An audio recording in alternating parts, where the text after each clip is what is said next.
કદાચ કાર્યો છોડવા પડે છે, કામ છોડવા પડે છે. તમે વિચાર કરો કે ભાઈ અમે કામકાજ છોડી ના કરીશું તો આ અવસર તમને ક્યારે મળવાનો જ નથી, કારણ કે કાર્ય કોઈ છૂટતું નથી, એને તમારે છોડવું પડે છે. ગોસ્વામીજી કહે છે કે માની લો કે કોઈ પણ પ્રકારે કષ્ટ વેઠી અને માણસ પહોંચે છે આ સરોવરમાં સ્નાન કરવા માટે, તો નિદ્રા આવી જાય. કથામાં આવીને બેસે તો ટાઢીઓ તાવ, જેને કીધું ટાઢીઓ તાવ એટલે નિદ્રા. જ્યાં તો એ નીંદ જોડાઈ હોય, જોડાઈ એટલે ટાઢીઓ તાવ. તાવ આવે ને કેમ પછી સૂઈ જવું પડે, એમ કથામાં કદાચ આવી જવાય તો એ સૂઈ જાય, કારણ કે કોઈ દિવસ કથા સાંભળી ન હોય તો કથામાં રસ પડે નહીં. મનોરંજન કર્યું હોય, કથા ન સાંભળી હોય તો કથામાં રસ ન પડે, રુચિ ન પડે. તો આવું કષ્ટ પડે જીવનમાં. તો આ પ્રકારે ભગવાનની કૃપા હોય તો જ આ સરોવર સુધી પહોંચી શકાય છે. તો સ્વામીજી લખે છે કે આવે છે સ્નાન કરવા માટે ઘણા લોકો, પરંતુ અભિમાની લોકો હોય એ સ્નાન કર્યા વિના પાછા ફરતા હોય છે. ઘણી વખત ઘણા લોકો કોઈ કૃપા થઈ જાય અને કથામાં આવીને બેસી પણ જાય, આ સરોવર સુધી પહોંચી પણ જાય, પણ અભિમાન લઈને એવું આવે કે કથા એનામાં બેસે જ નહીં. એવું અભિમાન લઈને આવ્યા હોય છે કે કથા એના હૃદયમાં બેસે જ નહીં, એને સ્પર્શે જ નહીં. આવું પણ લખે ગોસ્વામીજી આમ કે કરીને જાય સરમજ્જન પાના, ફીરી આવે સમેત અભિમાના. અમુક અભાગ્ય લોકો એવા હોય કે પોતાની પૂર્વ ધારણાઓ જે હોય ઘડીને બેઠા હોય, જે પોતાની જે માન્યતાઓ લઈને આવ્યા હોય એક બાજુ મૂકે નહીં અને કથામાં રુચિ થાય નહીં. અભિમાન સહિત હતો એવો ને એવો સ્નાન કર્યા વિના જ પાછો આવે. આવા લોકો હોય છે. અભિમાનથી ખબર ન હોય ને કે ભાઈ કથા કેમ સંભળાય. કથા મંડપમાં તમે પ્રવેશ કરો ને તો તમારી બધી જ ધારણાઓ, તમારી બધી જ માન્યતાઓ બહાર મૂકી દેવાય, બહુ વિનમ્રતાથી કથા સંભળાય અને કથાના એક એક શબ્દ ભગવાનના હૃદયમાંથી પ્રગટ થયા છે આમ માની અને ભાવપૂર્વક કથા સાંભળવી જોઈએ. ચિત્રકૂટમાં જાનકી કુંડ ઉપર હું કથા કરતો હતો, ત્યાં એક મૌની બાબા છે, હમણાં શરીર છૂટું ગયું.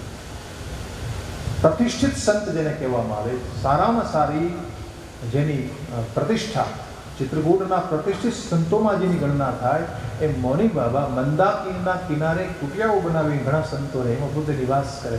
કથા સાંભળવા માટે આવે, આવી રીતે બેસે, હાથ જોડી બેસે. કથાના એક એક શબ્દ ઉપર એનું ધ્યાન હોય, એક એક શબ્દ ઉપર એનો ભાવ બદલાય, એની આંખમાંથી અશ્રુની ધારા વહેતી હોય, એનો અદ્ભુત ભાવ જોઈને તમે અભિભૂત થઈ જાઓ. અને એમાં રામ વનવાસની જ્યાં કથા શરૂ થઈ તો આમ પોક મૂકીને લડ્યા, અરે મેરે રામ કો વનવાસ હો જાયેગા, મેરે રામ કો વનવાસ હો જાયેગા. એમ કહેવાય છે કે રામ વનવાસની કથા વખતે બાબા જ્યારે કથા સાંભળે ને ત્યારે એને મૂર્છા આવી જતી, એ બેહોશ થઈ જાય. મેં દેખા એને ઉઠાવીને લઈ જવા પડ્યા, એમની કુટિયા સુધી પહોંચાડવામાં આવ્યા. 2 કલાકે ભાનમાં આવે. કેવી ભાવમય અવસ્થા! મારો કહેવાનો ભાવ એ છે, આ ભાવમય અવસ્થા કોઈ સામાન્ય વસ્તુ નથી. આ તો બહુ જન્મોની સાધના પછી તમને મળે છે. પછી મેં જાણ્યું કે આ મૌની બાબા છે ને 11 ભાષા ઉપર એનો કાબુ છે. કેટલી? 11 ભાષાઓ ઉપર એનો કાબુ છે. 11 ભાષાનું જેને જ્ઞાન હોય એ કેટલો વિદ્વાન પુરુષ હશે, તમે વિચાર કરો. કેટલી વિદ્વતા ભરી છે એના હૃદયમાં, કેટલું શાસ્ત્ર જ્ઞાન હશે. પણ માનો કોઈ સામાન્ય કી તરફ બેઠે और कथा सुन जाए, हाथ जोड़ी भावपूर्वक कथा સાંભળે. એવા અનુભવ એ છે કે આટલું દૈન્ય જ્યારે તમારા જીવનમાં હોય ત્યારે તમને કથાનો ભાવ સમજાય છે. તો ભગવાનની કથા અભિમાનથી સાંભળીએ તો એનો કોઈ ફાયદો નહીં થાય. દિન બનીને કથા સાંભળવી આ સંપૂર્ણ સત્ય ઘટના છે, આસ્તિક દર્શન છે. મારા ગોસ્વામીજીના જીવનનો નિચોડ છે આ, મહાપુરુષોનું જીવનનું સત્વ છે આ. અને એમણે પોતાની સાધનાનું ફળ આપ્યું મને તમને. પોતે આજીવન જે સાધનાઓ કરી છે એનું પરિણામ મારી તમારી સામે રજૂ કર્યું છે. અને છતાં પણ અભિમાની લોકો આ સરોવર સુધી પહોંચે છે અને એ કથામાં પ્રવેશ કરી શકતા નથી. આ પ્રકારે આમ રામકથારૂપી આ સરોવરમાં ભાગ્યવાન પુરુષો હોય, કૃપાપાત્ર હોય, પહોંચે છે પછી ગોસ્વામીજી આગળ લખે છે કે પછી તો આ સરોવર આખરે એક તીવ્ર વેગધારા યાને નદીમાં પરિવર્તિત થઈ માનસ મૂળ મિલીસુર સરેહે આ માનસ સરોવરમાં ત્યાર પછી ત્રિવેણી મળી અને એ નદી આગળ વધતા આગળ અનેક કથા પ્રસંગોનું વર્ણન કરતા આમાં કહે છે કે આવી આ માનસ રૂપી નદી છે એ પ્રવાહિત થઈ અને એમણે જગતનું કલ્યાણ કર્યું છે. આમાં લખે છે કે આરતી વિનય દીનતા મોરી લઘુતા લલિત સુવારી ન થોરી અદ્ભુત સલીલ સુનત ગુણકારી આસ પિયાસ મનોમલ હારી. તો આ પ્રકારે આ માનસ રૂપી નદી એ જગતના જીવોનું કલ્યાણ કરવા માટે ભગવાન શંકરજીના હૃદયમાંથી પ્રગટ થઈ. ગોસ્વામીજીએ પણ પોતાની દીનતા અને આર્તતા વિશે આમાં અંતમાં કહ્યું કે ભાઈ મારો આર્ત ભાવ, મારો વિનય, મારી દીનતા આ બધું નિર્મળ જળમાં ઉતરતું નથી ભાઈ. ભલે આ માનસરૂપી જળ અતિ શ્રેષ્ઠ છે, અતિ મધુર છે, પણ જળ સુપાચ્ય હોવું જોઈએ ને. જળ ઘણા બધા નથી કહેતા કે ભાઈ ફલાણો ગામનું પાણી અમને પચ્યું નહીં, પાણી બરાબર નથી, કે પાણી બહુ ભારે છે અને પાણી બહુ ભારે હોય ને તો પછી તમને ત્યાં રહેવું ગમે નહીં, તમારી તબિયત બગડે, તમે રહી ન શકો ત્યાં. તો પાણી ભારે ન હોવું જોઈએ ને.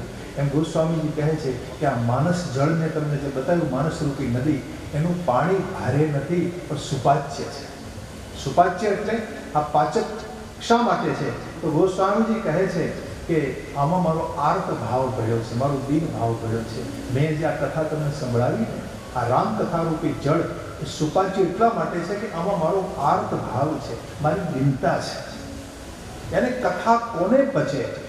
જે વક્તા દીનતાથી કથા કરે એ જ કથા પચી શકે આપણને.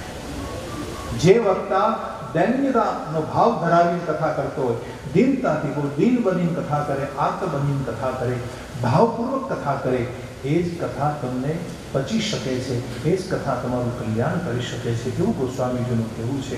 તો આવી આ રામકથામાં તમને હું મજ્જન કરવાનો વિનંતી કરું છું. સાધન મજ્જન પાન કીએ તે મિટે પાપ પરિતાપ હે તે. એમાં જે મજ્જન કરે, સ્નાન કરે છે, એના પરિતાપ અને પાપ મટે છે.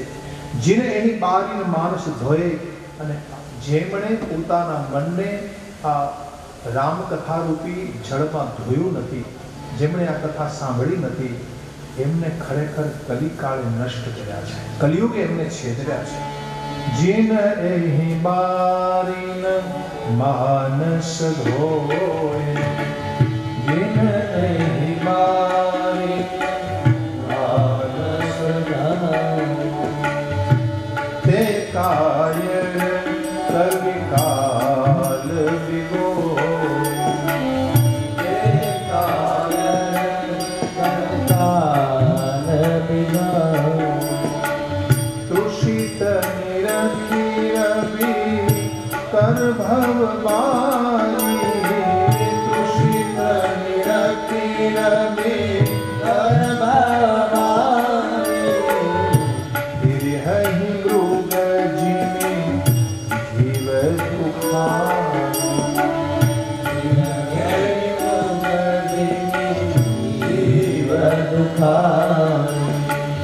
तिरहि मृग जिमि जीव दुखारी, तिरहि मृग जिमि जीव दुखारी. તો ગોસ્વામીજીએ પોતાની દીનતા પ્રગટ કરી અને મને તમને વિનંતી કરી કે જેવી રીતે મૃગજળને જોઈ અને મૃગલાઓ એને સાચું માની લેતા હોય છે. મૃગજળ સાચું છે. ક્ષિતિજ ઉપર ગરમીના દિવસોમાં તમે દૂર જુઓ ને તમને મૃગજળ દેખાય. સાયન્સ જેને મરીચિકા નામ આપે છે, ખોટું જળ, સૂર્યપ્રકાશને કારણે દેખાતું જળ, અને એ જળને મૃગલાઓ સાચું માની અને એને લેવા માટે દોડ્યા કરે. ફિરે હૈની મૃગ જીવી જીવ દુખારી, પણ એ અંતમાં તો એને મળતું જ નથી.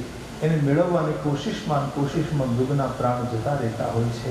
બસ એમ આ સંસાર મૃગજળ સમાન છે.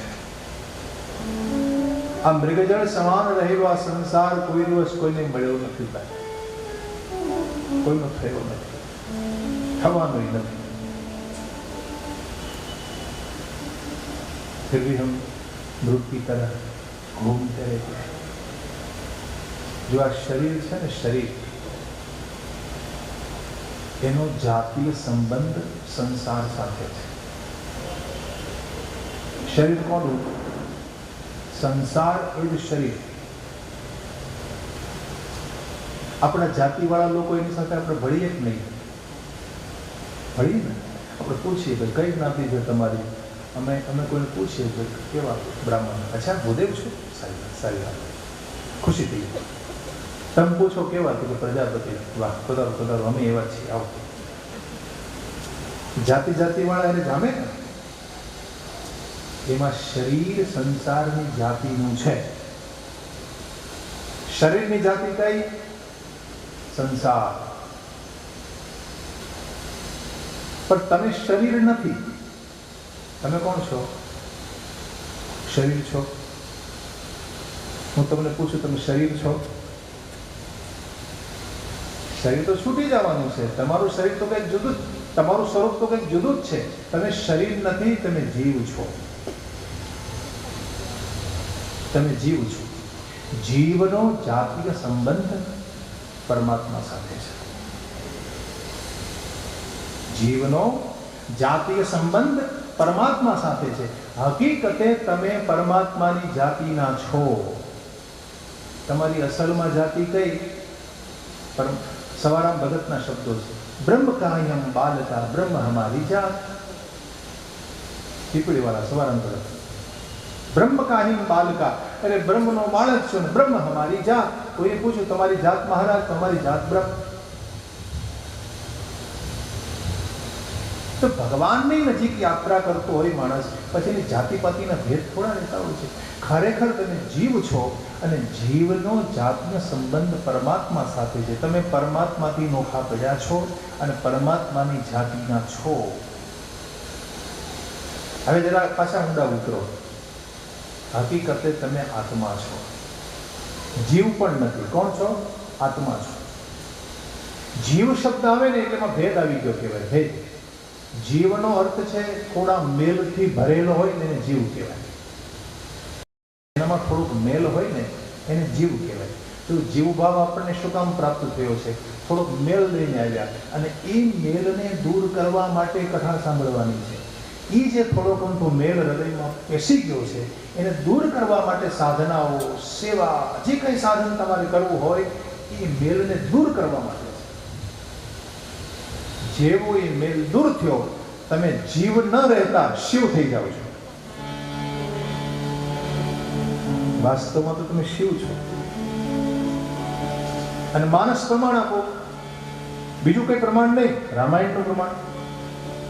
ઈશ્વર અંશ જીવ અવિનાશી, ઈશ્વર અંશ જીવ અવિનાશી, ચેતન અમલ સહજ સુખ રાશી, ચેતન અમલ સહજ સુખ રાશી।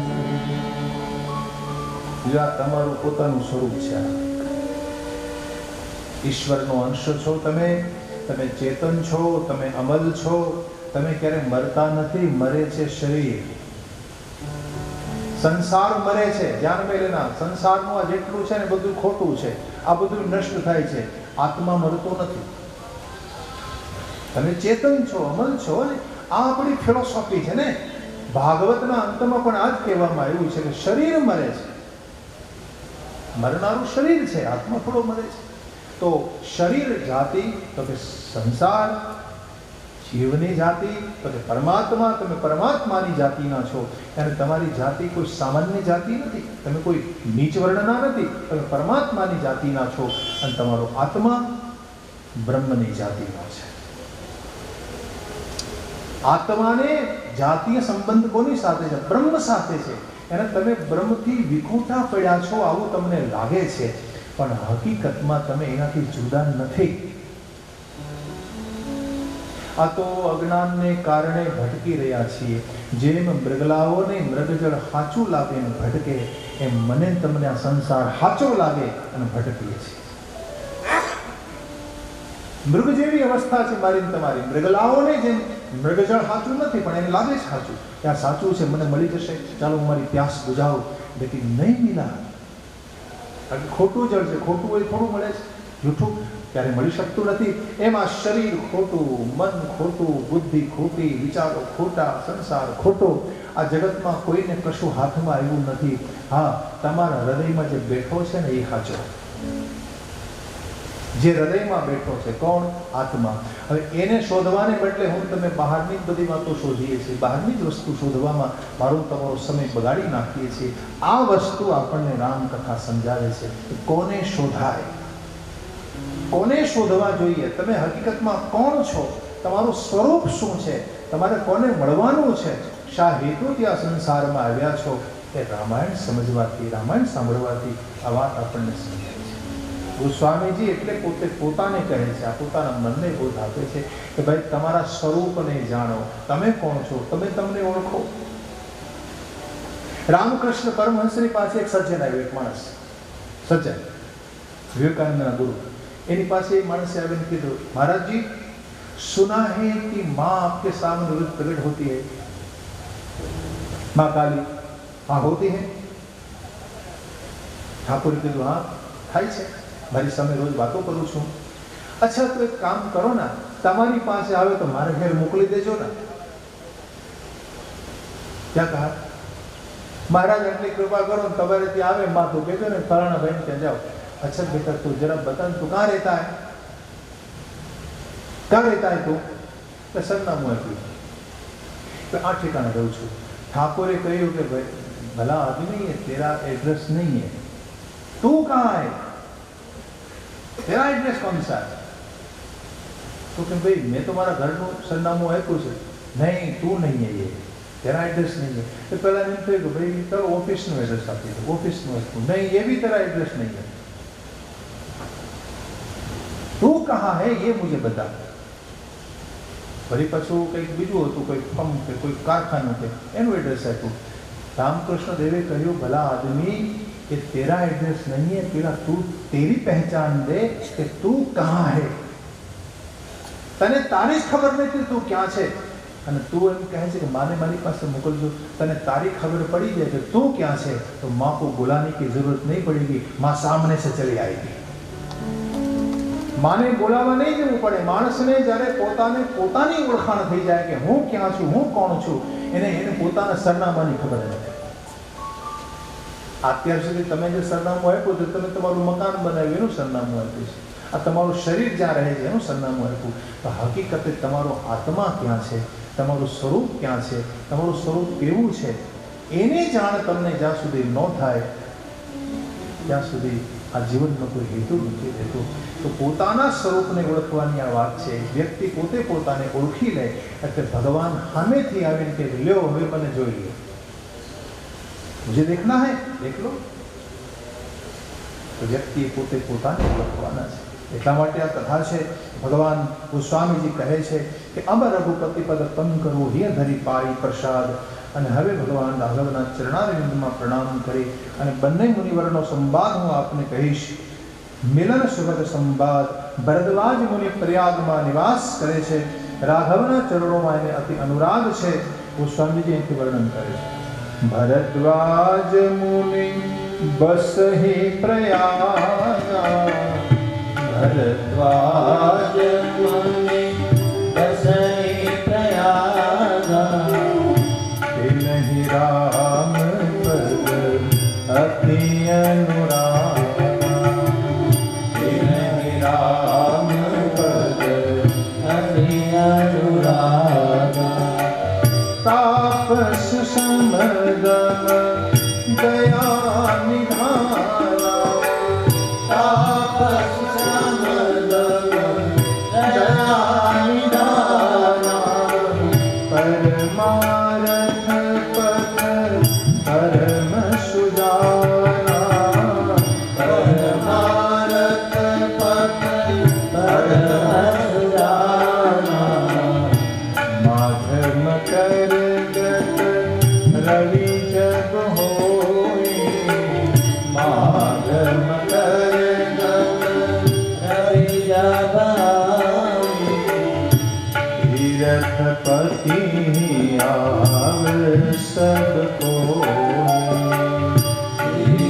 तीरथपति आवे सब कोई, तीरथपति आवे सब कोई, तीरथपति आवे सब कोई।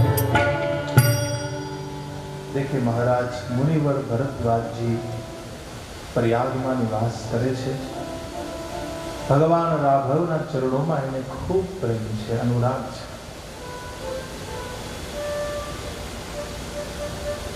सत्संगનો हेतु જ આ છે कि भगवान का होना है और भगवान को पाना है. दो काम करता है सत्संग. भगवान का होना है, પરમાત્માના થઈ જવાનું અને પરમાત્માને પ્રાપ્ત કરવાના.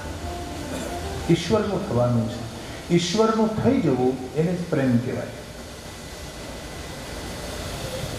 એને જ પ્રેમ કહેવાય. તમે હરિના થઈ જાઓ, પ્રભુના થઈ જાઓ. સત્સંગનું આ ફળ છે. મહારાજ અતિ અનુરાગી છે પ્રભુના ચરણોના. તપસ્વી પુરુષ ગોસ્વામીજી લખે છે કે શમ દમ અને દયાના નિધાન છે.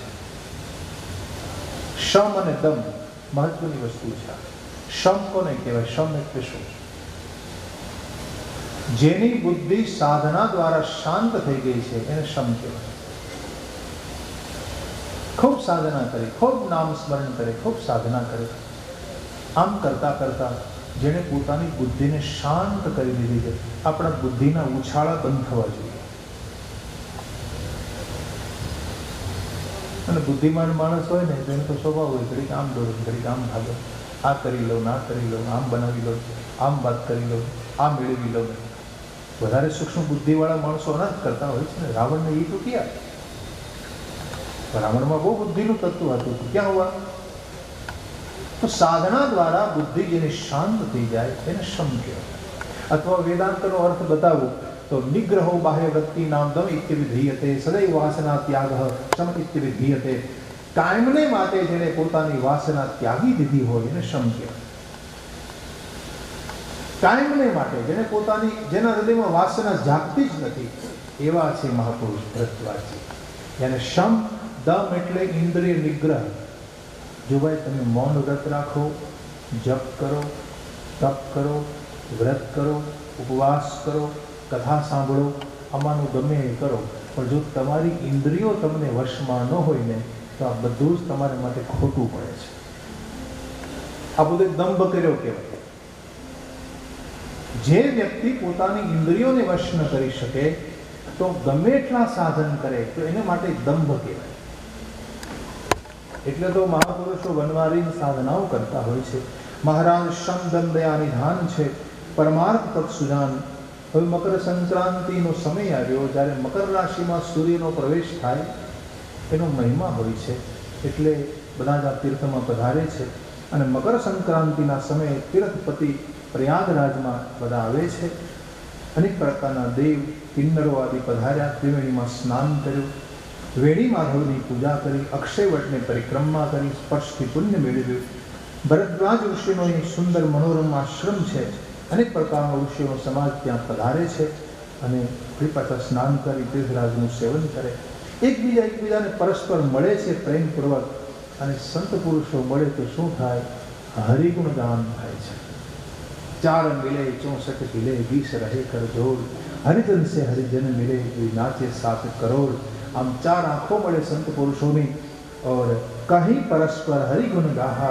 ब्रह्म निरूपण થાય. સંત પુરુષો ભેગા થાય તો બ્રહ્મ ચર્ચા થાય. બ્રહ્મ નિરૂપણ ધર્મ વિદે બર નહીં તત્વ વિભાગ. કહી ભગતિ ભગવંત કે સંયુત જ્ઞાન વિરાગ. સંયુત જ્ઞાન વિરાગ. જો ભાઈ સંત પુરુષો એકબીજાના અનુભવ એકબીજાને બતાવે છે. साधक कक्षा जीव भेगा थे ने तो मैंने ये साधना की, आपका अनुभव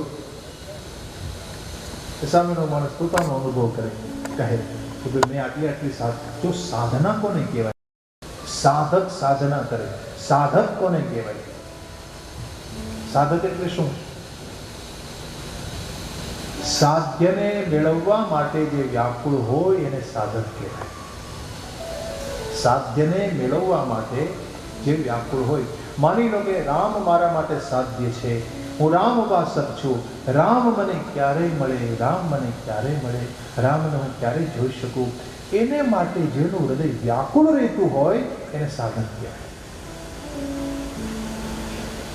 તુકારામજી મહારાજ છે ને, એ રોજ વિઠ્ઠલને કહેતા, હે પ્રભુ તમે નામદેવને દર્શન આપ્યું, જ્ઞાનેશ્વરને દર્શન આપ્યું, મહારાજ મારો શું માગ છે, મને દર્શન આપો ને, મારે તમને જોવા છે, મારે તમને આ આંખોથી જોવા છે પ્રભુ, મને તમે શું કામ દર્શન નથી આપતા, મારામાં શું કમી છે, આપ મને દર્શન આપો ને હે મેરે વિઠ્ઠલ. ભગવાનને વિનંતી કરતા તુકારામ છે. तो प्रभु ने માટે व्याकुल बनવું પડે છે. એ कहता है विठ्ठल मेरी आंखें तरस रही आपको देखने के लिए, मेरा जी फड़क रहा है, मेरा जीव व्याकुल हो रहा है, मैं आपको कब देखूं, विठ्ठल मेरे सामने आइए. પરમાત્માને વિનવવા પડે છે. આવી વ્યાકુળતા જેના હૃદયમાં ભરી હોય એને સાધક કહેવાય. પછી એને કોઈ સાધન કરવું પડે. માની લો તમારે રામ મેળવવા છે તો સાધન શું? તો કે રામકથા સાધન છે, અથવા તો કોઈ વિષ્ણુ સહસ્ત્ર નામનો પાઠ કરે, કોઈ સ્વામિનારાયણની માળા કરે, અથવા કોઈ શ્રીરામ જયરામનો જપ કરે. આ બધા તમારા સાધન છે. સાધનનો અર્થ છે સાધ્યને મેળવી આપે એને સાધન કહેવાય. સાધ્યને મેળવી આપે, યાને રામને મળવું છે તો રામને મળવા માટે તમે જે કરો છો એ સાધન છે. સાધ્ય કોને કહેવાય? કોને મેળવવાના છે? તો કે રામને. રામ કોણ છે? તો કે બધાયના આરાધ્ય છે. બધાયના આરાધ્ય. કોઈ એવો નહીં હોય કે જે રામની આરાધના ન કરતો હોય. કોઈ એવો નહીં હોય આ સંસારમાં જે કૃષ્ણનું આરાધન નહીં કરતો હોય. તો જે બધાયના આરાધ્ય હોય એને સાધ્ય કહેવાય છે. તો આ મહાન સાધક છે. હવે જેટલા જેટલા સાધકો એકબીજાને મળે છે ત્યાં શું થાય? તો કે પોતાના અનુભવની કથા થાય છે, બ્રહ્મ નિરૂપણ થાય, એકબીજા વર્ણન કરે પોતાના અનુભવની, અને કહી ભગતિ ભગવંત કે સંયુત જ્ઞાન વિરાગ, ભગવાનની ભક્તિ વિશે કહે, અનેક પ્રકારના સાધનોની ચર્ચા કરે. દેખો આ ચર્ચા કરતા કરતા ગોસ્વામીજી પોતાનો અનુભવ વર્ણવ્યો છે કે મને તો એમ થાય છે કે તમામ સાધનોને છોડી બસ કેવલ રામ નામનો ભરોસો રાખો. તમામ સાધનોને છોડી દો, બસ કેવલ મારા રાઘવના નામનો ભરોસો મારે કરવો છે. બસ ગોસ્વામીજી તો વિનયના એક પદમાં લખ્યું છે, નાહી ન આવત આન ભરોસો, નાહી ન આવત આન ભરોસો, નાહી ન આવત આન ભરોસો, નાહી ન આવત આન ભરોસો. કેટલા સાધન કરું, હવે મને કોઈના ઉપર ભરોસો જ નથી રહ્યો. તપસ્યા કરી, ધ્યાન કર્યું, યોગ કર્યો, કેટલા કેટલા સાધનો, ને આખીર મેં તો તમે કોઈ સાધન કરતા રહો, થાક લાગે છે. સાધનોનો થાક લાગે છે. यह कलिकाल सकल साधन तरु, यह कलिकाल सकल साधन तरु, है श्रम फल निफरोसो, है श्रम फल निफरोसो,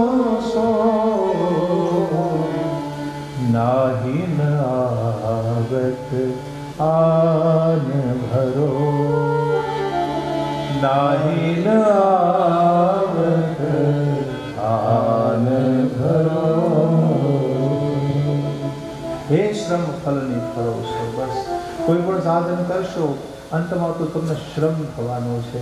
ગોસ્વામીજી કેટલો ખુલાસો આપે છે આપણને, કેટલો બધો સરળ માર્ગ બતાવે. તપ તીરથ ઉપવાસ દાન મત જેવી રુચિ કરો છો, તમારી રુચિ અનુસાર તમે ગમે કરો. કોઈ તપસ્યા કરે, કોઈ દાન કરે, કોઈ તીર્થ નિવાસ કરે, કોઈ ઉપવાસ કરે, કોઈ યજ્ઞ કરે, જેવી જેની રુચિ. આ પ્રકારે આપણા વેદોમાં એ પ્રકારે કર્મફળની ચર્ચા કરવામાં આવી છે કે ભાઈ આ કામ કરો તો તમને આ મળે, આ મળે. आखिर में तो ये कर्म हमारा बोझ बन जाता है. आखिर में क्या होता है? कर्म बोझारूप हो जाता है, बोझ बन जाता है. भाई इतना इतना मैंने किया लेकिन कुछ पाया तो नहीं. कुछ पाना है. क्या पाना है? अपने स्वरूप को पाना है. પોતાના સ્વરૂપને ઓળખવાનું છે. રામ વહી આપકા સચ્ચા સ્વરૂપ है. તો પરમાત્માનો અનુભવ ક્યાં પ્રકારે સાધકોને થતો હોય છે એ તો જ્યારે ભેગા થાય ને એકબીજા ત્યારે એની ચર્ચાઓ થતી. એટલે ગોસ્વામીજી અહીં લખે છે कि मैंने ये साधन किया, मैंने ये साधन किया, आपको क्या मिला. तो ये सब चर्चा ये सब हुई. अनेक प्रकारना वर्ण धर्मनी बધી વાતો થઈ છે. और આ પ્રકારે 1 મહિના સુધી અહીંયા આ કોલાહલ થતો રહ્યો. દર વર્ષે આવો આનંદ થતો હોય છે. અને પછી મુનિવરો પોતપોતાના કાર્યને સંપન્ન કરી પોતપોતાના આશ્રમમાં જતા હોય છે. યાજ્ઞવલ્ક્ય મુનિવર પણ એ વખતે પધારેલા. જ્યારે એમણે વિદાય લેવાની વેળા આવી એ વખતે ભરદ્વાજજી યાજ્ઞવલ્ક્ય મુનિને પગ પકડીને રોકી રાખ્યા. ભરદ્વાજ રાખે પગ ટેકી, પગ પકડીને વિનંતી કરી કે મહારાજ રૂક જાઈએ. પગ ધોયા છે, ચરણામૃત લીધું, અતિ પુનિત આસન બેઠા રે, પવિત્ર આસન પર બેસાડ્યા, પૂજા કરી, મૃદુ વાણીથી બોલ્યા, બાપજી મારા મનમાં એક શંકા છે. एक शंका से मारा मन. सादर चरण सरोज पखार, सादर चरण सरोज पखार, अति पुनीत आसन बैठा रे, अति पुनीत आसन बैठा. नाथ एक संशयु बड़ मोरे, नाथ एक संशयु बड़ मोरे, करगत वेद तत्व सबु तोरे, करगत वेद तत्व सबु तोरे. મહારાજ મને ભરોસો છે કે તમારા હાથમાં વેદ તત્વ છે. જેમ હાથમાં આંબળું કેમ સમાઈ જાય એમ તમે વેદને જાણી ચૂક્યા છો. देखो वेद अनुभव है, वेद गुरुमुख है. वेदનું જ્ઞાન જેની બુદ્ધિમાં ઉતરી જાય એની બુદ્ધિ શાંત થઈ જાય, સમાહિત થઈ જાય, ધીરી બની જાય એની બુદ્ધિ. વૈદિક જ્ઞાનને આપ પ્રાપ્ત કરી ચૂક્યા છો મહારાજ. છતાંય મને થોડો ડર લાગે છે તમને કહેતા. કદાચ આકાશ તો નહીં થાય ને હું આવું પૂછું આપને. તો મહારાજ સંતો કહે છે, નીતિ પણ આમ કહે છે, વેદ પુરાણો પણ અને મુનિવરો પણ ગાય છે કે તમે તમારા ગુરુ પાસે કંઈક છુપાવો એ મોટા મોટું પાપ છે. ગુરુ પાસે કંઈક છુપાવવું હોય ને બિમલ વિવેક ઉર ગુરુ સનતી દુરાવ. બિમલ વિવેક જો તમારે જોઈતો હોય તો ગુરુ પાસે કંઈક છુપાવવું નહીં. તમારા હૃદયમાં કોઈ પણ શંકા હોય એ અવશ્ય એમને કહેવી જોઈએ, એને મીમાંસા કરવાનો પ્રયાસ કરવો જોઈએ. તો મહારાજ એક પ્રકારનો મારો મોહ છે. આ મોહ હું તમારી સામે રજૂ કરું છું. મને ખબર છે કે તમને મારી ઉપર બહુ સ્નેહ છે, મારી ઉપર તમને સાચો પ્રેમ છે. મેં સાંભળ્યું છે કે રામ નામનો અમિત પ્રભાવ છે મહારાજ. સંત પુરાણો ઉપનિષદો એને ગાય છે. ભગવાન શંકરજી પણ જેનું ધ્યાન ધરે છે. 84 લક્ષ યોનિઓમાં ભટકતો ભટકતો કોઈ કાશીમાં મરણ પામે તો કાશીમાં મુક્તિ મળી જાય એને. એ રામ નામનો અમિત પ્રભાવ ભગવાન શંકરજી જાણે છે બરાબર. જ્યાં કાશીમાં શંકરજીનો નિવાસ છે મહારાજ, શું એ રામ નામનો जो जप करे शंकर जी वही राम के बारे में मैं पूछ रहा हूँ आपको, ये राम कौन है महाराज? आ राम कौन છે મને કહો. રામ કવન પ્રભુ પૂછો તો મને સમજાવીને કહો. સાંભળ્યું છે મહારાજ અયોધ્યાના મહારાજ દશરથજીને ત્યાં પણ રામ નામના દીકરાનો જન્મ થયો. क्या ये राम कि जिसको शिव आराधन करते हैं और अवध के बेटे राम ये दोनों एक है महाराज? सो अयोध्यापति राम અને ભગવાન શંકર જેનું આરાધન કરે છે આ રામ બંને એક જ છે મહારાજ? सो अयोध्यापति राम भगवान के नारी विरहમાં બહુ દુઃખી થયા છે. રોષપૂર્વક જેને રાવણને માર્યો, શું પ્રભુ આ બંને રામ ખરેખર એક જ છે? પ્રભુ સોઈ રામ કે અપર કહું જાણે જગત ત્રિપુરારી. ત્રિપુરારી ભગવાન શંકરજી જેને ભજે છે અને અયોધ્યાપતિ રામ કે જે નારી વિરહમાં બહુ દુઃખી થયા, શું આ બંને એક જ રામ છે મહારાજ? આપ સત્યરામ સર્વજ્ઞ છો, વિવેકપૂર્વક મારા ભ્રમને નષ્ટ કરો મહારાજ. યાજ્ઞવલ્ક્ય મુસ્કુરાયા છે, કહ્યું મને ખબર છે તમારે રામકથા સાંભળવી છે, इसलिए आपने प्रश्न कर दिया. बाकी तो राम ने हृदय विषय તમે બરાબર જાણો છો. મને ખબર છે મહારાજ કે મન વચન કર્મથી તમે રામ ભગત છો. તમારી ચતુરાઈ હું જાણી ચૂક્યો છું. તમે રામ ગુણગાન સાંભળવા ઈચ્છો છો મહારાજ, એટલા માટે તમે મૂઢની જેમ પ્રશ્ન કર્યા. એટલા માટે તમે જાણે કંઈ જાણતા નથી એમ મારી સામે બેસી મને પ્રશ્ન પૂછો છો. तो अब सुनिए महाराज, मैं आपको सुनाने जा रहा हूँ. तात सुनहु सादर मन लाए, तात सुनहु सादर मन लाए, कहूँ राम के कथा सुहाए, राम के कथा सुहाए. महामोह महिषेषु विशाला, महामोह महिषेषु विशाला, राम कथा कालिका कराला, राम कथा कालिका कराला, राम कथा शशि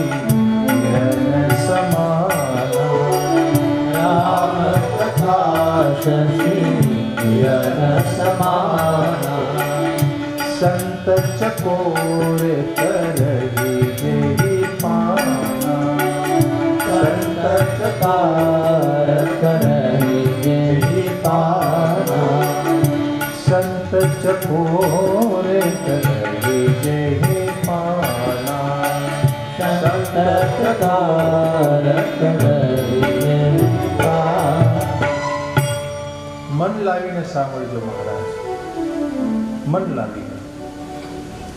तो सुनहु सादर मनु लाई.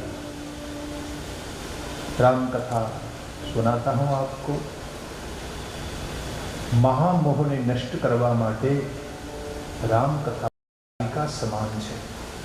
મોહ કોણ છે? તો કે મહિષાસુર. ગોસ્વામીજી મહિષાસુરને મોહ કયો છે. મહામોહુ મહેશેષુ વિશાલા. મહિષાસુર મોહનું રૂપ છે. તો કોણે માર્યો? એને કાલિકાને. હૃદયમાં રહેલા મોહને નષ્ટ કરવા ઈચ્છતા હો તો રામ કથા કાલિકાને શરણે જાઓ. રામ કથા મોહ, રાવણ પણ મોહનું સ્વરૂપ છે ને. ગોસ્વામીજી વિનય પત્રિકામાં જ લખેલું કે મોહ દશમૂલી તદ્ભ્રાત અહંકારા પાકારિત કામ વિશ્રામ હારી. મોહ દશમૌલી. દશમૌલી એટલે રાવણ. કોણ છે? તો કે મોહ. તદ્ભ્રાત અહંકાર, એનો ભાઈ કુંભકર્ણ કોણ છે? અહંકાર છે. પાકારિજીત ઇન્દ્રજીત કામ છે. કામ આપણા વિશ્રામને નષ્ટ કરે છે. તો આ બધા આધ્યાત્મિક અર્થો ગોસ્વામીજી પોતે જ બતાવ્યા છે. એમ મહામોહને નષ્ટ કરવા ઈચ્છતા હો. દેખો કથા સિવાય મોહ મટતો નથી. કથા નહીં સાંભળો ને મોહ નહીં મટે. સત્યનારાયણની કથામાં એ લખ્યું છે, યત કૃત્વા મુચ્યતે મોહાત તસ્મસ્વમ વદામિ તે. क्या लिखा है? नारायण ने नारद जी को कहा कि यत गुरुत्वा मुच्यते मोहात, હું તમારો મોહ મટે એવી કથા સંભળાવું છું તમને. સત્યનારાયણની કથામાં એ વાત નથી છે. કોઈ પણ કથા મોહને નષ્ટ કરવા માટે છે. પછી સત્યનારાયણ ભગવાનની હોય તે ભલે, ભાગવત હોય તે ભલે, રામ કથા હોય તે ભલે, કથાનો હેતુ એક જ છે, આપણો મોહ મટે. જો મોહ કોને કહેવાય? મોહ એટલે શું? આપણે શબ્દ પ્રયોગ કરતા હોઈએ ને, કોઈ મોહ બહુ છે ને, એને મોહ બહુ છે, ભાઈ આવું આપણે કહેતા હોઈએ. મિનિંગ શું છે મોહનો? તો સીધા અર્થમાં તમને બતાવું, બહુ સીધા સાદા અર્થમાં. તમે દીવો પેટાવો ને, દીવો અખંડ દીવો રાખ્યો હોય, પછી 2 કલાક પછી જુઓ ને તો દીવાની વાટ હોય ને ઝંખવાઈ જાય. 2-4 કલાક પછી જુઓ તેની મેળે મેળે ઝાંખી પડી જાય. શું કામ થાય? આવું શું કામ થાય? ઉપર ધીમે ધીમે ઉપરનો ભાગ બળતો જાય ને, કાર્બન બાજતું જાય ઉપર, તમારે બળેલો ભાગ દૂર કરવો પડે અને પછી દીવાની વાટ પ્રજ્વલિત કરી શકાય. એમ અખંડ દીવો તમે પેટાવો એટલે ધીમે ધીમે એ દીવો ઝંખવાય. એવી જ રીતે બે વસ્તુને કારણે તમારા આત્માનો પ્રકાશ ઝાંખો થઈ જાય. બે વસ્તુ કઈ? નિદ્રા અને આળસ. જો આપણા મોટા દુશ્મન નિદ્રા અને આળસ. મોટા ભાગના લોકો એની જિંદગીમાં અડધો ઊંઘ્યા હોય છે. ગણતરી કરી લેજો. 60 વર્ષ તમે આ જગતમાં રહ્યું ને 30 વર્ષ ઊંઘો છો. જેને ભજન કરવું છે એને નિદ્રા ત્યાગી હોય છે. નિદ્રા અને આળસ એની બહુલતાને કારણે વ્યક્તિનો આત્મપ્રકાશ ધીમે ધીમે લઈ પામવા લાગે છે.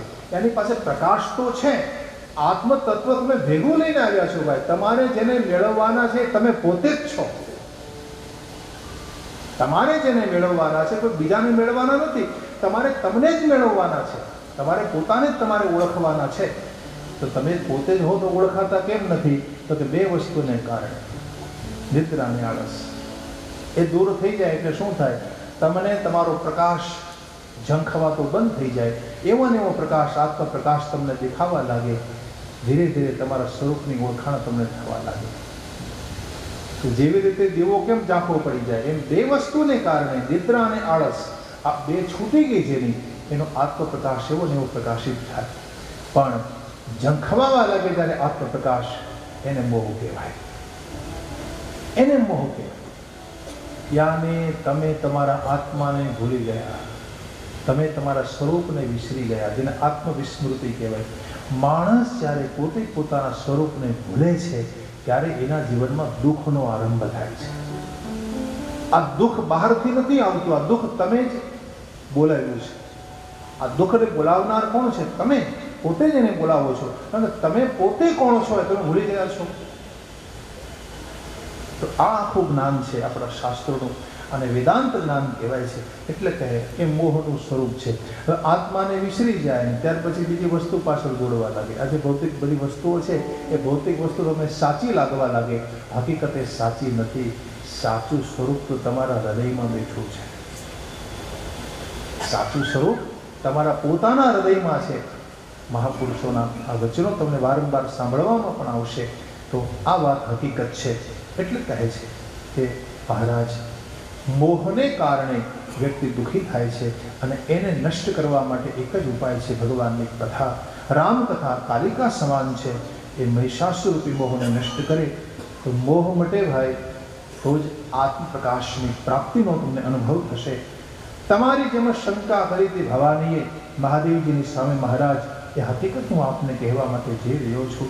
એક વખત ત્રેતાયુગમાં અગસ્ત્ય નામના ઋષિના આશ્રમમાં ભગવાન શંકરજી ભવાનીને સાથે લઈને પહોંચે છે. અખિલેશ્વર પધારે મારી આંગણે માની.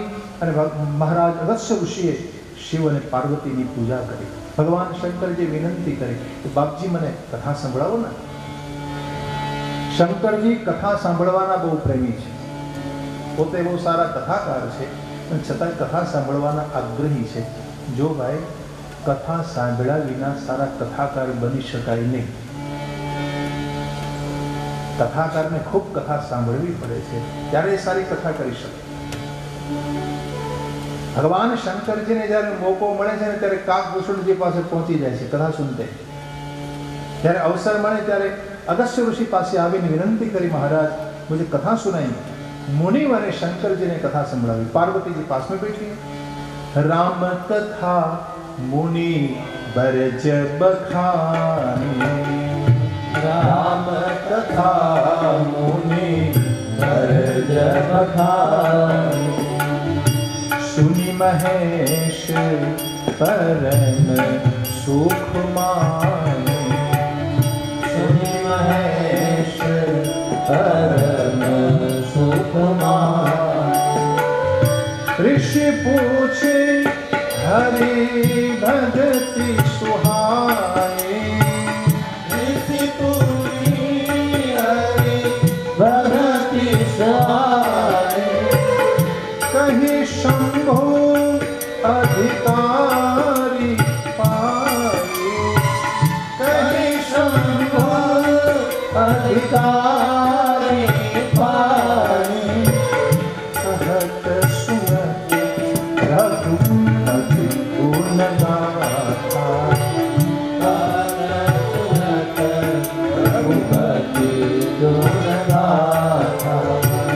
कछु दीन कहाँ रहे गिरिनाथा, कछु दीन कहाँ रहे गिरिनाथा। भगवान શંકરજીને અગસ્ત્ય ઋષિએ રામ કથા સંભળાવી પછી શંકરજીને કીધું, બાપજી એક વિનંતી છે મારી. હા કહો ને. મેં તમને કથા સંભળાવી તો તમે મને જરા ભગવાનની ભક્તિ વિશે કહેશો? તમે ભગવાનની ભક્તિને પ્રાપ્ત કરી ચૂક્યા છો, તો ભક્તિ એટલે શું, ભક્તિ કોને કહેવાય, ભક્તિનું સ્વરૂપ કેવું હોય મહારાજ, એ બધું મને કહેશો? કોને કહેવાય ભક્તિ? ભગવાનમાં પરમ અનુરાગ પ્રગટ થઈ જાય આપણને, એને ભક્તિ કહેવાય.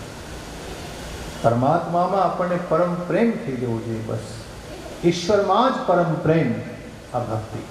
સાત્વસ્મિન પરમ પ્રેમ સ્વરૂપા.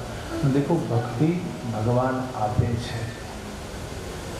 ભક્તિ જેમ જેમ તમે કરો પ્રભુ કૃપા કરે, પછી તમને ભક્તિનું દાન કરે છે. પછી શું થાય તો કે ઈશ્વરમાં નિત્ય નવો પ્રેમ પ્રગટ થાય, પરમાત્મામાં વિશ્વાસ વધતો જાય. એટલો બધો વિશ્વાસ વધે, એટલો બધો વિશ્વાસ વધે અને નિત્ય નવો પ્રેમ પ્રગટ થઈ જાય, એને ભક્તિ કહેવાય. ભક્તોના હૃદયમાં ભરપૂર વિશ્વાસ હોય છે. એવું ગોસ્વામી તુલસીદાસજી મહારાજ હતા ને, એ ગંગાને કિનારે બેસી પોતાના અસી ઘાટ ઉપર જ્યારે નિવાસ કરતા હતા, રોજ પોતે કથા સંભળાવે. તો ગંગાને કાશીની બાજુમાં, ગંગાને સામે કાંઠે એ રામપુર નામનું ગામ હતું. હવે રામપુર ગામમાંથી એક શ્રોતા કથા સાંભળવા માટે આવે. ગોસ્વામીજી પોતે કથા સંભળાવે, અંધારું થાય ને પહેલાં કથા પૂરી થઈ જાય એટલે સામે કાંઠેથી આવનાર વ્યક્તિ હોય એ નાવમાં બેસી પછી સામે કાંઠે જતા રહે પોતાના ગામમાં. પણ આજે શું થયું, એક સજ્જન રોજ કથા સાંભળવા આવતા હતા, તો ગોસ્વામીજી કથા પ્રસંગમાં એટલા ભાવ વિભોર થઈ ગયા કે સમયનું ભાન ન રહ્યું, સાંજ પડી ગઈ, સંધ્યાનો સમય થઈ ગયો, અંધારું થઈ ગયું. હવે અંધારું થઈ ગયા પછી નાવ ચલાવનાર વ્યક્તિ નાવને રોકી દે, પછી અંધારું થયા પછી એ નાવને સામે કાંઠે લઈ જાય નહીં. એ વખતે એવો ત્યાં ક્રમ હતો. तो पहला सज्जन ने कहा, बापजी अब मैं क्या करूँ, आपने देर लगा दी कथा में, मैं उठ नहीं पाया महाराज, अब मुझे जाना बहुत जरूरी है, मैं कैसे जाऊँगा, अब नाव खेने वाला तो है नहीं. नाव ने चलावनार व्यक्ति कीधुं कि हूँ मारी नाव नहीं चलावूं. गोस्वामीजी कीधुं, भैया रुक जाओ ने, यहाँ मारा आश्रम में रोकाई जाओ ने एक दिवस. नहीं नहीं, मुझे जाना बहुत ज़रूरी है, मेरी पत्नी अकेली है घर पे, मुझे जाना है, तो कुछ कीजिए ना बाप जी. अच्छा एक काम करो, चलो. गोस्वामी तुलसीदास जी तुलसीना पत्र ऊपर श्री राम लख्યું. आप श्री राम लखी कीधुं, लो ये मुट्ठी लाओ, मुट्ठी में मूकी दीधुं, मुट्ठी बंद करो और जाओ, गंगा को कहना तुम्हें मार्ग देगी. मुट्ठी में खोलना. क्या कहा? मुट्ठी ने खोलशो नहीं, गंगाजी तने मार्ग आपी देशे, जाओ. हरी गंगाना प्रवाह में एने प्रवेश कर्यो, मुट्ठी खोल्या विना धीरे धीरे धीरे मानो गंगा प्रवाह આમ હટતો હોય, એનાથી દૂર જતો હોય અને માર્ગ દેતો હોય એનો અનુભવ થાય છે. હવે જ્યાં કિનારાની નજીક પહોંચે છે તેના મનમાં થયું કે ક્યાં દિયા હોગા મહારાજને મુજે, શું આપ્યું હશે. રાહ નહીં ગયા, હજુ કિનારો થોડો દૂર હતો, ત્યાં માણસે મુઠ્ઠી ખોલી જોયું તો તુલસીનું પત્ર હાથમાં હતું और ऊपर श्री राम लिखा था. और देखते ही विचारा, ओहो ये तो मुझे भी पता था, इसमें कौन सी नवाई कर दी. क्या विचार आया? ओहो ये तो मुझे भी पता था, મને ખબર હતી આમાં શું નવાઈ કરી. જ્યાં આ વિચાર આવ્યો ત્યાં તો ગંગામાં એવો પ્રવાહ ઉમડ્યો તો પેલો માણસ તણાવા લાગ્યો, ખેંચાવા લાગ્યો, ગોથા ખાવા લાગ્યો પાણીના પ્રવાહમાં. પ્રાણ સંકટ આયા સામે, હવે મારા પ્રાણ નહીં બચે. હવે આવું સંકટ સામે આવ્યું और दूर से पुकारा, गोस्वामी जी मुझे बचा लीजिए, मुझे बचा लीजिए. गोस्वामी जी भगवान ने विनंती करे, प्रभु एक बार बचा लो ना उसे. प्रभुने विनंती करी. अचानक एक एवी लहर आई ने तो कांठे फेंकी दी, बच गया. घर गया, दूसरे दिन आया, गोस्वामी जी के पैर पकड़े और कहा, महाराज एक बात है मन में. हाँ बताओ ना. क्या? आपने तुलसी पत्र दिया राम नाम लिखकर, तो आपका काम हुआ.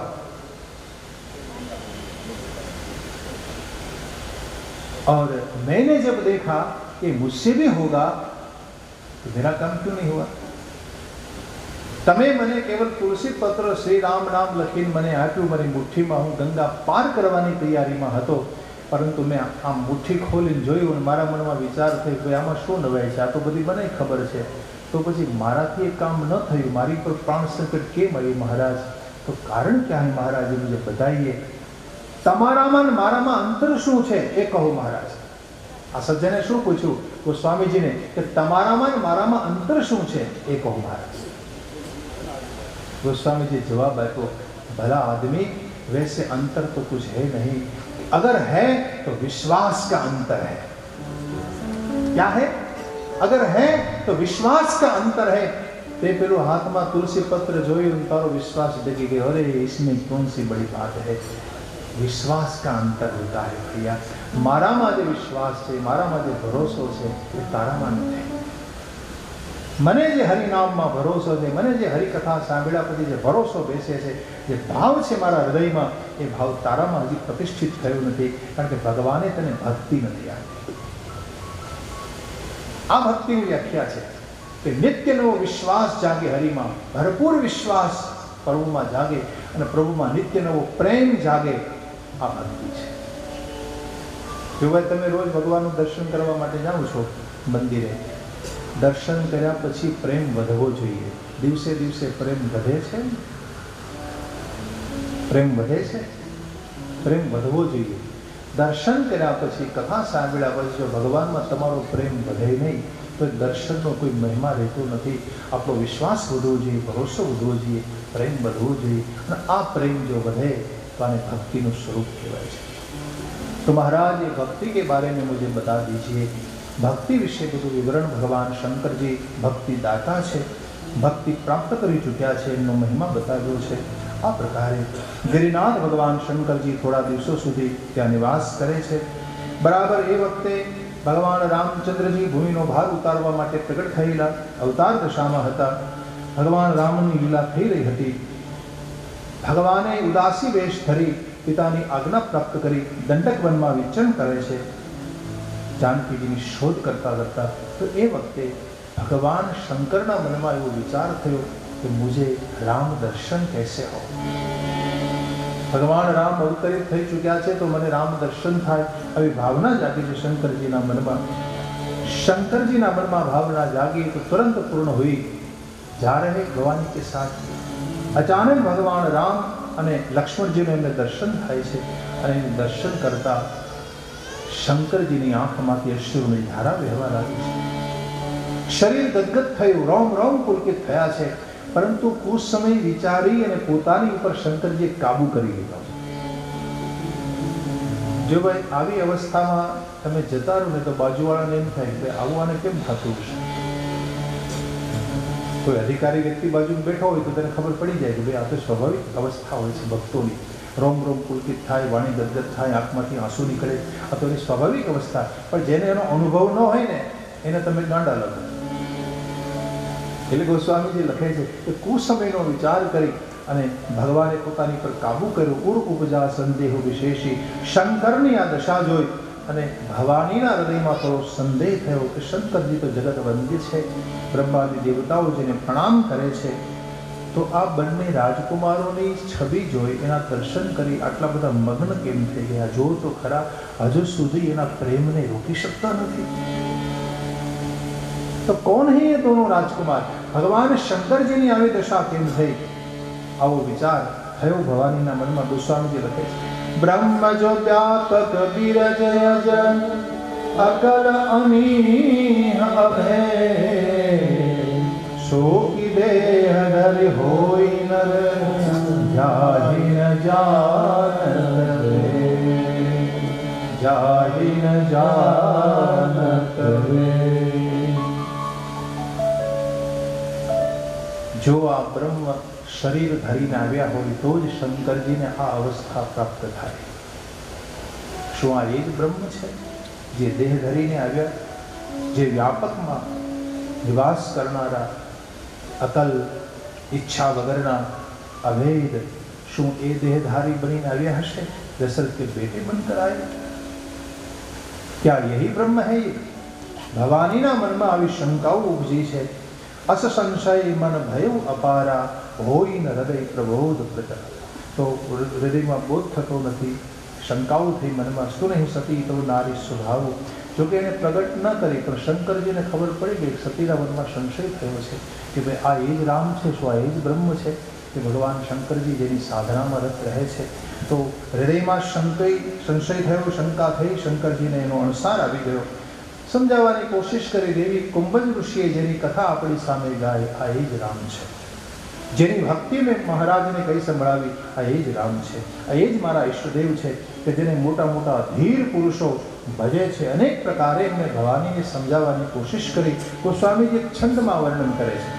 મુનિ ધીર જોગી સિદ્ધ સંતત વિમલ મન જય ધ્યાવહી, વિમલ મન જય ધ્યાવહી, વિમલ મન જય ધ્યાવહી.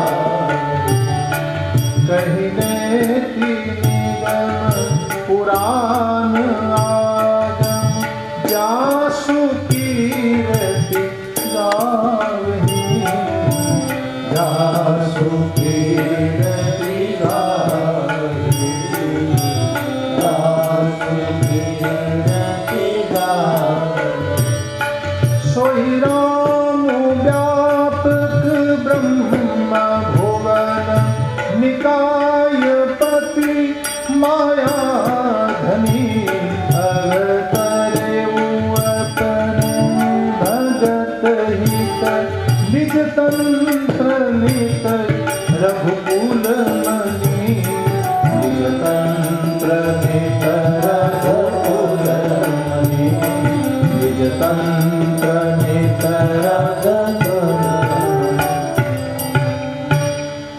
कहा शंकर जी ने, हे देवी, बड़े बड़े धीर मुनि, बड़े बड़े जोगी अपने मन को विमल बनाते हुए जिसका ध्यान करते हैं वही ये राम है.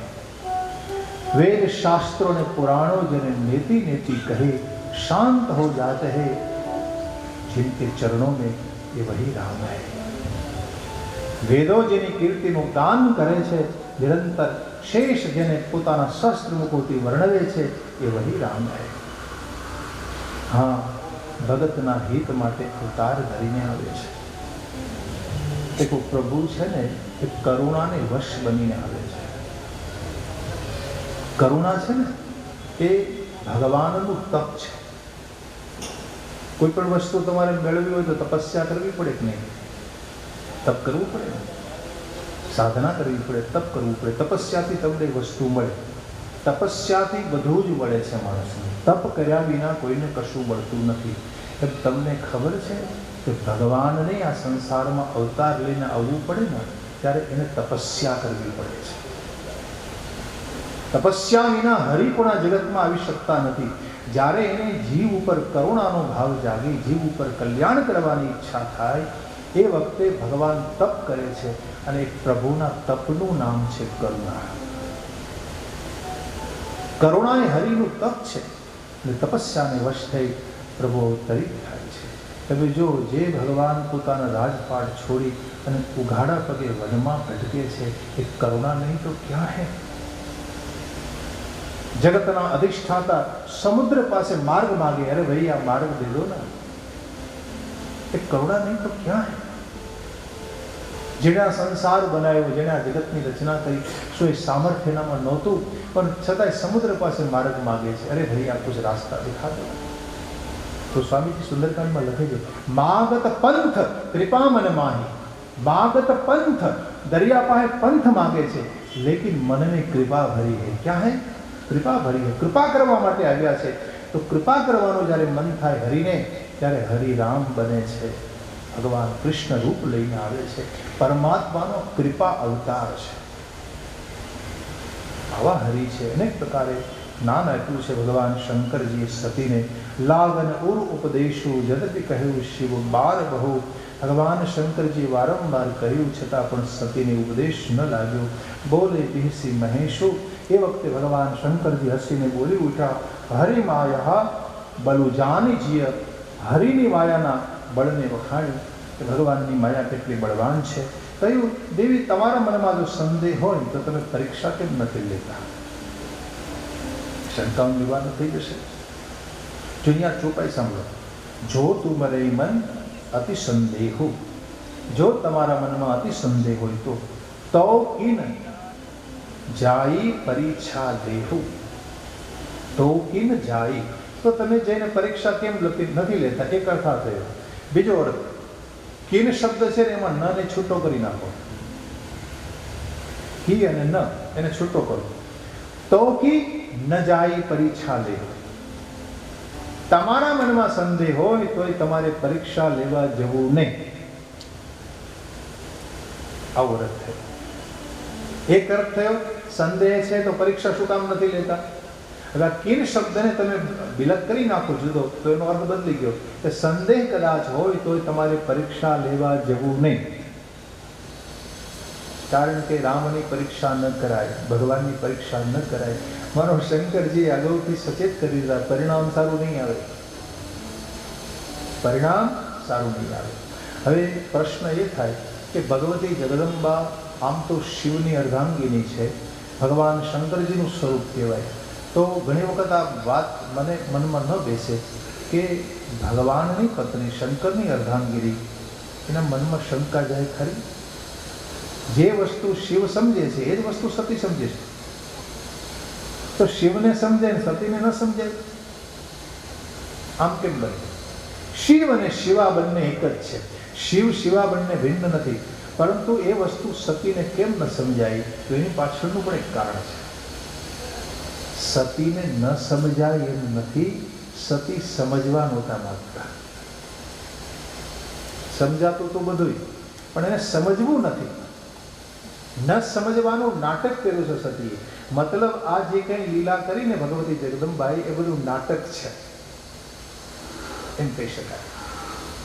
કોને માટે આ નાટક કર્યું સતીએ? શા માટે આવું કર્યું? તેનું કારણ તમને બતાવું કે કોઈ પણ પતિવ્રતા નારી હોય ને